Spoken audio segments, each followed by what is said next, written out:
өкмөтүнүн тургундары бүгүн 2022 жыл 12 апрель жалпы Катыраң айыл өкмөтүнүн эли үчүн бир кубанычтуу күн болду.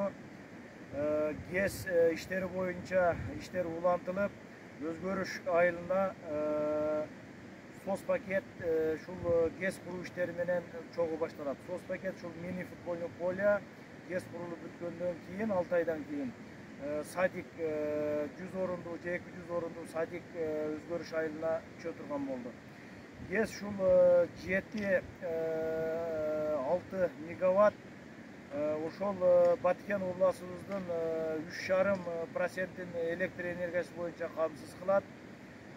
Жана ошондой эле өндүрүлгөн продукция 18% айыл өкмөтүбүздүн бюджетине түшөт. Анан ушул бир канча инфраструктура соц объекттерди курууга мындан ары жакшы шарт түзүлөт.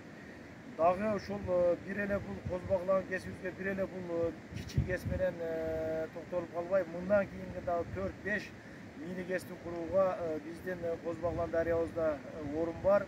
Ошон үчүн мындан кийинки дагы инвестор келгенде ушул элибиз биримдикте болуп, соц пакеттерди жана айыл өкмөтүбүзгө элибизге боло турган тиешелүү проценттерге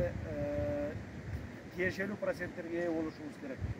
Бүгүн мына бир канча келишимдерге дагы кол коюлуп, Эсенали Нусрат Иллаевич менен инвесторлор менен дагы келишимдерге, протоколдорго кол коюлду.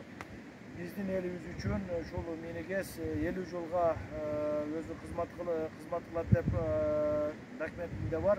Ушул 50 жыл бою элибизге, мамлекетибизге кызмат кылсын.